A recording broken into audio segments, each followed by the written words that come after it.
کرام عزیز دوستو، پیرانے پیر کے احوال میں آتا ہے ایک مرتبہ منبر پر تشریف فرما تھے، رونق افروز تھے، خطاب شروع ہوا، تقریر شروع ہوئی، غوث اعظم دستگیر کا خطبہ شروع ہوا۔ تقریر کے دوران سونا، 12 بج کے بعد سونا پھر بھی گنجائش ہے اس کی، 12 بج جانے کے بعد تو انسان سو جاتا ہے، خاص طور پر تھک کے آنے والا تو سو ہی جاتا ہے۔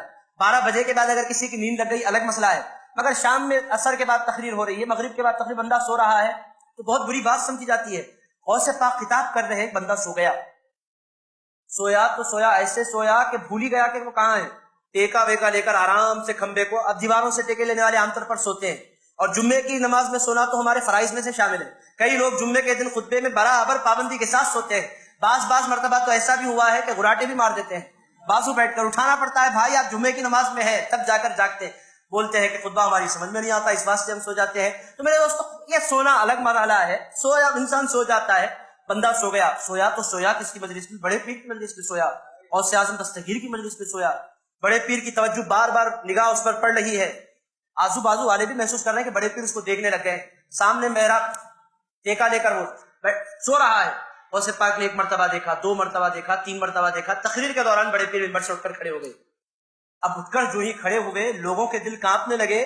بڑے پیر جو بولتے تھے وہ ہو جایا کرتا تھا، ان کی زبان میں اللہ رب العزت نے ویسا اثر دیا تھا، اللہ والوں کے پاس ایسا ہی ہوتا ہے، جو ان کی زبان سے نکلتا ہے پتھر کی لکیر، جو بولتے ہو جاتا ہے۔ اب نہ جانے کیا بولیں گے، نہ جانے کیا ہوگا، بڑے پیر اترے پورے جذبے جلال کے ساتھ، اتر کر آئے اور اس بندے کی طرف بڑھنے لگے۔ اب پورا مجمع ہٹنے لگ گیا، لوگوں نے جگہ بنائی، بڑے پیر سیدھے اس کے پاس تشریف لے گئے۔ اب کیا تھا، لوگوں نے کہا اب نہ جانے کیا بولیں گے، بیچارہ مر جائے گا، سوتے سوتے دنیا سے چلا جائے گا، یہ لوگ سمجھ رہے ہیں۔ بڑے پیر اس کے پاس گئے، جا کر اپنا ہاتھ باندھ دیا، نگاہیں رکا لی، بعد کھڑے ہو گئے۔ وہ سوتا رہا، بڑے پیر ٹھہرے رہے، بہت دیر تک وہ سوتا رہا۔ آخرکار بہت دیر کے بعد غوث اعظم دستگیر پلٹ کر آئے، منبر پر بیٹھے، خطاب جاری ہوا۔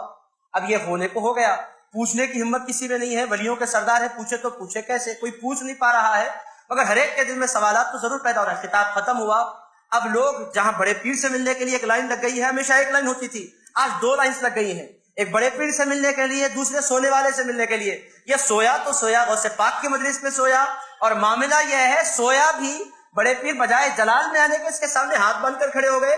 یہ کتنا بڑا اللہ کا ولی ہے۔ اب لوگ آ رہے ہیں، مل رہے ہیں، کوئی پیشہ نہیں چوم رہا ہے، کوئی کاندھے چوم رہا ہے۔ اب اس کو حیرت ہو رہی ہے، آج میرے ساتھ ایسا اسپیشل معاملہ کیوں ہو رہا ہے، ایسا میرے ساتھ لوگ کیوں کر رہے ہیں، لوگوں کو سمجھ میں نہیں آ رہا۔ بہت سے لوگوں نے بھیڑ لگائی۔